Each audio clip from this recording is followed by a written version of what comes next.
بسم اللہ الرحمن الرحیم. ناظرین، نور مقدم کیس کے حوالے سے عوام کی نظریں جو ہیں وہ سپریم کورٹ میں لگی ہوئی تھیں. جسٹس ہاشم کاکڑ صاحب نے مختصر فیصلہ سنایا ہے اور ظاہر جعفر کی جو سزائے موت کا جو حکم تھا اسلام آباد ہائی کورٹ کا وہ انہوں نے برقرار رکھا ہے. لیکن ریپ کیس میں جو ان کو سزائے موت دی گئی تھی اس کو عمر قید میں تبدیل کر دیا گیا، یعنی تھوڑی سی نرمی کی گئی ہے.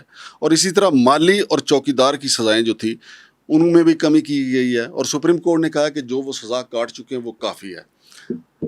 میری رضاتی رائے میں مالی اور چوکیدار نے پورے سہولت کار کا کام کیا تھا. اگر مالی اور چوکیدار نہ ہوتے تو نور مقدم تقریباً اپنی جان بچا چکی تھی. لیکن جو مرکزی ملزم ہے ظاہر جعفر، اس کی جو قتل کی جو سزا ہے، سزائے موت، اس کو سپریم کورٹ نے برقرار رکھا ہے. اور نور مقدم کے جو اہل خانہ ہیں اور جو سول سوسائٹی کے لوگ ہیں انہوں نے اس کو بڑا سراہا ہے. انہوں نے کیا کہا ہے یہ ان کی ذرا گفتگو سن لیں. میں نور کی دوست ہوں اسکول کے ٹائم سے. ہم آج کے فیصلے سے بہت مطمئن ہیں کہ ہمیں وہ فیصلہ مل گیا جو ہم چاہتے تھے. ہماری 4 سال کی اسٹرگل تھی جو ٹرائل کورٹ سے اسٹارٹ ہوتی ہے، پھر ہائی کورٹ سے، اور آج فائنلی سپریم کورٹ سے ہمیں وہ فیصلہ ملا جو ہم چاہتے تھے. نور تو واپس نہیں آ سکتی، لیکن ہمیں آج لگتا ہے کہ ہمیں جسٹس مل گئی ہے، اور یہ ہر عورت کے لیے ایک جیت ہے پاکستان کی. اور کہ ان کو بھی کانفیڈنس ہونا چاہیے ہمارے جوڈیشل سسٹم پہ کہ جو سچ میں ہوتا ہے اس کو ہمیشہ ہی اس کی جیت ہوتی ہے. یہ بھی بہت اہم ہوتے ہیں، لیکن جو بڑی بات ہے، جو اصول کی بات ہے، وہ یہ ہے کہ حق اور انصاف اور سچ اور عدل کا بول بالا ہوا ہے. اور میں سمجھتی ہوں کہ خواتین کی حقوق کی تحریک جو ہے اس کو تقویت ملے گی، اور آئندہ مجرم کنوکٹڈ کرمنل کلر جیسے درندہ لوگ ایک بار نہیں، 2 بار نہیں، 1000 بار، لاکھ بار سوچیں گے اس قسم کا جرم کرنے سے پہلے. تو میں سمجھتی ہوں کہ ہمارے لیے یہ بہت ایک ون ون سچویشن. اس میں ایک چیز ہمیں نظر آتی ہے کہ پاکستان کے عدالتی نظام پہ کویسچن ہوتا رہا کہ پروسیس بہت سلو ہوتا ہے. اگر اتنا میڈیا آواز اٹھاتا رہا سب کچھ، لیکن دور دراز علاقے کے لوگ مشکل ہوتا ہے. تو یہ پروسیس پہ کیا کہیں گے کہ اس پروسیس کو بہتر ہونا چاہیے تاکہ عام شہریوں کے لیے؟ نہیں، میں اگینسٹ دا ٹائٹ جاتی ہوں اس نور مقدم کے کیس کے اوپر، کیونکہ ہم دیکھتے ہیں کہ دادا سے بیٹا سے پوتے تک کیسز جاتے ہیں، خاص طور پہ قتل کے کیسز، اور یہ 4 سال کے اندر نپٹا دیا گیا ہے. Trial court, district and sessions court, high court 1، high court 2 دوسری اپیل وہ بھی نپٹا دی گئی تھی 2023 میں. البتہ 2023 کے مارچ سے لے کے 2025 کے مئی تک یہ جو 2 سال کا عرصہ گزرا ہے جب سپریم کورٹ نے فکس نہیں کی سماعت، وہ تھوڑا سا ہم نے نوٹ کیا تھا. لیکن میں سمجھتی ہوں کہ اگر 4 سال کے اندر کیس نپٹا دیا گیا ہے تو اس سے زیادہ جلدی ہو نہیں سکتا تھا. 3 مختلف سطحوں پر، district and sessions trial court, high court 1، high court 2، supreme court. میں سمجھتی ہوں کہ ہمیں شکر گزار ہونا چاہیے. پاکستان کی عدلیہ پر فخر ہے ہمیں. Thank you.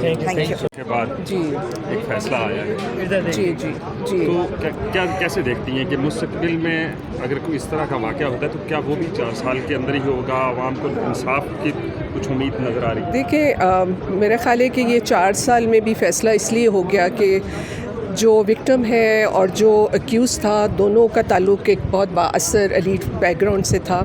اگر اس کیس میں ایک غریب طبقے کا کوئی وکٹم ہوتا تو پھر آپ یہ دیکھتے کہ یہ 4 سال میں نہیں، یا اگلے 20 سال میں بھی فیصلہ نہ ہوتا. اور 4 سال بھی میں سمجھتی ہوں کہ بہت لمبا عرصہ ہے. ہم یہ سمجھتے ہیں کہ جس طرح کا جنڈر بیس وائلنس پاکستان میں ہو رہا ہے، یہاں پہ ایک نیشنل ایمرجنسی ڈکلیئر کرنے کی ضرورت ہے، اور جوڈیشری کو پابند کرنا چاہیے کہ جو جنڈر کرائمز ہیں اس کے اندر آپ ٹائم مقرر کریں. آپ 6 مہینے سے سال میکسیمم، اور اس کے اندر فیصلے ہونے چاہیے، اور نیچے سے لے کے اوپر تک، مطلب نیچے ٹرائل کورٹ سے لے کے آپ کے ہائی کورٹ اور سپریم کورٹ تک. اور یہ فیصلے کم از کم میں سمجھتی ہوں 6 سے 1 سال کا وقفہ مقرر کیا جائے. Judicial I think the lawyers اور ججز اس کا بہتر فیصلہ کر سکتے ہیں کہ ان کو 6 مہینے چاہیے یا 1 سال چاہیے، لیکن یہ بھی میں سمجھتی ہوں کہ بہت لیٹ ہوا، اور یہ بھی فیصلہ اس لیے ہو گیا کہ اس کیس کو پرسیو کیا گیا، کیونکہ میں ایسی بہت سارے کیسز میں جانتی ہوں جہاں پہ جو وکٹم ہے وہ تھک ہار کے راستے میں ہی اپنا وہ چھوڑ کے چلے جاتے ہیں، کیونکہ ان کو کوئی امید نہیں ہوتی کہ ان کو انصاف ملے گا۔ بہرحال ایک طرف تو میں سمجھتی ہوں کہ ہم بہت ویلکم کرتے ہیں کہ جو اس میں جو سینٹینس ہوئی، بڑی ہم بدقسمتی ہے ہم جیسے لوگ جو کہ ڈیتھ پینلٹی کے خلاف ہیں۔ ہم یہ سمجھتے ہیں کہ پاکستان میں ایک قانون بننا چاہیے کہ جہاں پہ آپ ڈیتھ دے رہے ہیں وہاں پہ آپ دیں لائف امپریزنمنٹ ٹل ڈیتھ۔ اس کو آپ جو ہے وہ امپلیمنٹ یہاں پہ کریں، کیونکہ آپ کو پتہ ہے جس طرح کا ہمارا جوڈیشل سسٹم ہے، لیکن ظاہر ہے کہ یہ ایک بہت سگنل جائے گا، اکراس دا بورڈ جائے گا کہ پاکستان کا جوڈیشل سسٹم عورتوں کے ساتھ کھڑا ہے، جو کہ اکثر نہیں کھڑا ہوتا، اور یہ ایک پازیٹیو چیز ہے۔ اس کے ساتھ ساتھ میں یہ ضرور کہوں گی کہ جب میں یہ پروسیڈنگ سن رہی تھی تو اس میں کچھ ججز حضرات صاحب کے ایسے کمنٹس تھے جس نے مجھے بڑا ڈسٹرب کیا۔ مثال کے طور پہ جب انہوں نے کہا کہ یہ ابڈکشن نہیں ہے، کیونکہ وہ لڑکی اپنے کنسنٹ سے گئی ہے، لیکن جب وہ اپنے کنسنٹ سے واپس آنا چاہتی ہے اور اس کو زبردستی روکا جا رہا ہے تو وہ یہ کہہ رہے ہیں کہ یہ ابڈکشن نہیں ہے، کیونکہ وہاں وہ اسٹیبلش کر رہے ہیں رائٹ اس وائلنٹ بندے کا جو اس کو مار پیٹ کر کے دھکے دے کے وہ نیچے گرا رہا ہے، وہ اس کا یہ رائٹ اسٹیبلش کر رہے ہیں کہ وہ پھر بھی اس کو واپس لے کر جا سکتا تھا۔ یہ جو میں سمجھتی ہوں جوڈیشری کے اندر جو پیٹریارکل مائنڈ سیٹ ہے اس کو چینج کرنے کی ضرورت ہے۔ ڈاکٹر صاحبہ، یہ وہ کیس تھا جس کے اوپر میڈیا کی وائسز تھیں، جس میں سوشل ایکٹیوسٹ کی وائسز تھیں، ہیومن رائٹس کی وائسز تھیں، بہت ساری ایسی آوازیں جو اس کیس کے لیے کھڑی ہوئی، لیکن ایک عام جو شہری اس وقت جس کی آواز کوئی بھی نہیں ہے، دور دراز گاؤں کے اندر بیٹھا ہوا ہے، وہ کیا اس کے ساتھ بھی ایسا کیسے ہو سکتا ہے؟ اس کے اوپر کیا رائے کیا ہے آپ کی؟ یہ 4 سال تو آپ کہہ رہی ہیں لمبا عرصہ ہے۔ جی بہت لمبا عرصہ ہے۔ وہ دادا پوتا وہاں تک بات چلی جاتی ہے۔ بالکل صحیح ہے۔ دیکھیں وہی بات ہے نا کہ پاکستان کا جوڈیشل سسٹم جو ہے وہ غریب کے ساتھ تو ہے ہی نہیں ہے، اور مظلوم کے ساتھ بالکل کھڑا نہیں ہوتا، کیونکہ وہی بات ہے کہ وہی جس طرح ہم کہتے ہیں وہ بڑا جارگن سا لگتا ہے کہ justice delayed is justice denied, وہ ایک مطلب sounds like a jargon, but یہ ایک حقیقت ہے۔ پاکستان میں غریب آدمی کے لیے اس سسٹم سے جسٹس لینا جو ہے وہ اپ ہل ٹاسک ہے۔ اور اس فیصلے کے بعد کیا سمجھتی ہیں کتنا دیکھیں میں یہ سمجھتی ہوں کہ ضرور اس کا کچھ نہ کچھ ظاہر ہے کہ کیس لاء میں اگر آئندہ کوئی کیس آتا ہے تو میں سمجھتی ہوں کہ جو لاء کی ہسٹری ہوتی ہے، جو کیس لاز ہوتے ہیں، اس کے اندر اس کا بہت پازیٹیو امپیکٹ ہوگا۔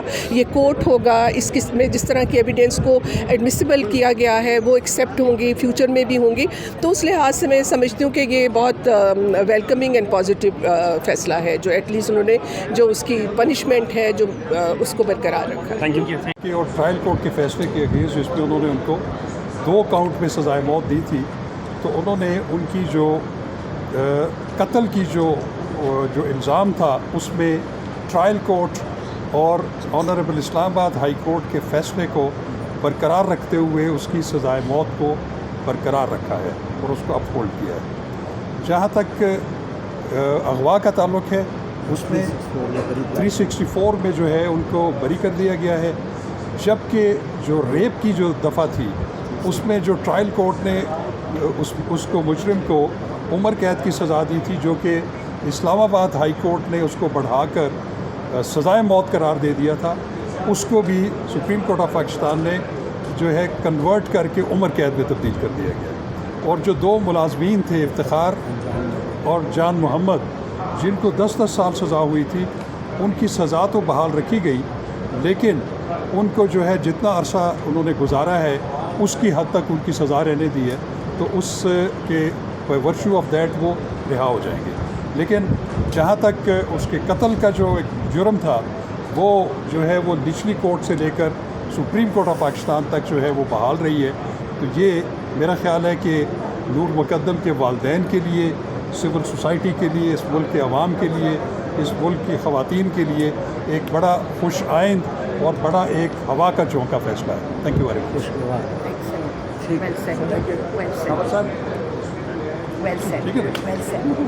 جی تو ناظرین، میں نے جیسا کہ پہلے آپ کو کہا کہ اس قسم کے جو ملزمان ہوتے ہیں, جو مجرمان ہوتے ہیں, ان کو جتنی سخت سزا دیجیے کم ہے, کیونکہ کس بے دردی کے ساتھ اس نے نور مقدم کا سر تن سے جدا کیا تھا.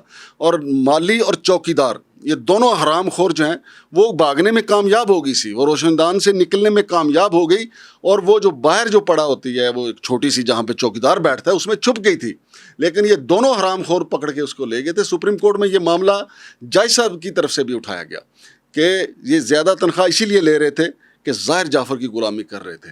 تو میرا خیال ہے ان کی سزاؤں میں کمی جو سپریم کورٹ نے کر دی ہے سر آنکھوں پہ, تو لیکن میری رائے کے مطابق ان کی سزائیں بھی بڑھا دینی چاہیے تھی, وہ بھی باقی زندگی اسی طرح گزارتے. یہاں اور بھی چوکیدار اور مالی ہیں, کل کو کوئی اور چوکیدار اور مالی جو ہے وہ اپنے صاحب کو خوش کرنے کے لیے کسی اور کی گردن جو ہے وہ تن سے جدا کروا دے گا. نور مقدم کو انصاف اس دن ملے گا جس دن ظاہر جعفر کو پھانسی ہو جائے گی, چونکہ ابھی تو سپریم کورٹ کا فیصلہ آیا ہے, مختصر فیصلہ ہے. میرا خیال ہے نظر ثانی میں بھی وہ لازمی جائیں گے, اور اس کے بعد پھر وہ مال و متاع لے کے لیے نکلیں گے. نور مقدم کے اہل خانوں کو مال و متاع سے بھی وہ قائل کرنے کی کوشش کریں گے. ویسے دین میں دیت کا اصول قانون موجود ہے, لیکن اگر معاشرے میں ہم نے بہتری کرنی ہے تو ایسے مجرمان کو سخت سے سخت سزائیں دینا ہوگی. شمشاد مانگڑ کو اجازت دیجیے. اللہ حافظ.